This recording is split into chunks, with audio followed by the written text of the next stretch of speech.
Bismillah ar-Rahman ar-Rahim. First, let me thank President Obama for his leadership on this issue, and Jordan can be counted on to play our part.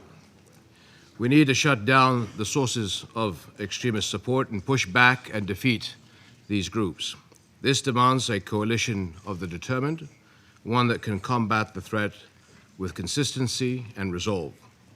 Allow me to salute the partnership that is gearing up. Three principles are important as we proceed.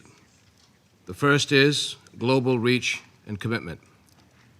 The threat is not only in Syria and Iraq, but also in Sinai, Nigeria, Libya, Yemen, Mali, the Horn of Africa, and more.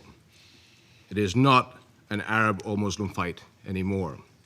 It affects every delegate here and beyond. It is the fight of our times. Success requires a united struggle backed up by strong resources. Success also requires a holistic approach.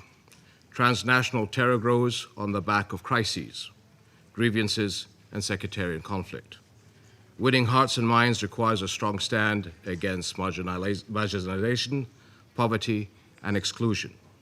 In parallel with security measures, there must be diplomacy, development, job creation, education, and more. A second key principle is immediate action. The new breed of extremism is recruiting worldwide through social media and covert partnerships. The more resource-rich territory they hold, the more self-perpetuating they become.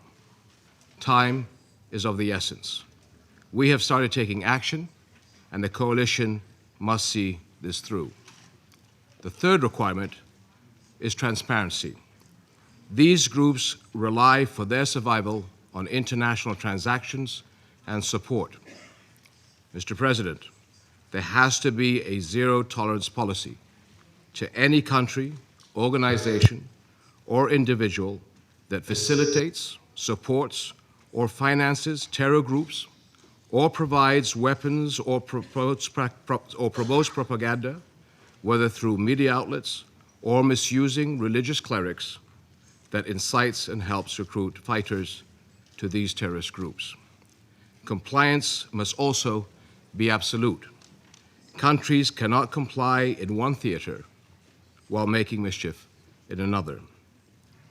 Senior figures in every religion and country must speak out against intolerance and distortion.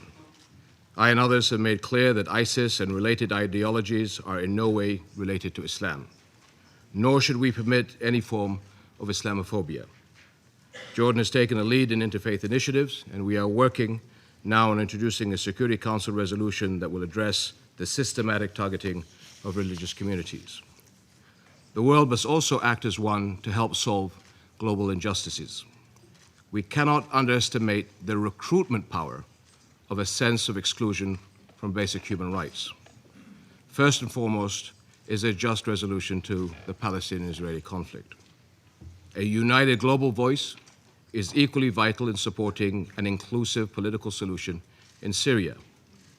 And in Iraq, we are encouraged to see a solid start for an inclusive new government that will fight terrorist efforts to exploit sectarianism. Finally, I hope that there will be a global call to action to support countries like my own at the forefront of the fight. Jordan is a critical linchpin of stability. Our borders stand secure with terror threats on two fronts. And just this week, we foiled yet another terrorist operation against our country. And of course, we remain a major shock absorber for massive refugee flights from Syria. But we are holding up these critical responsibilities under enormous economic pressures. Global support will play a key role in keeping our country resilient and moving forward. Jordan also seeks a renewed push to get promised refugee assistance flowing for all host countries and communities and inside Syria itself. Thank you, Mr. President.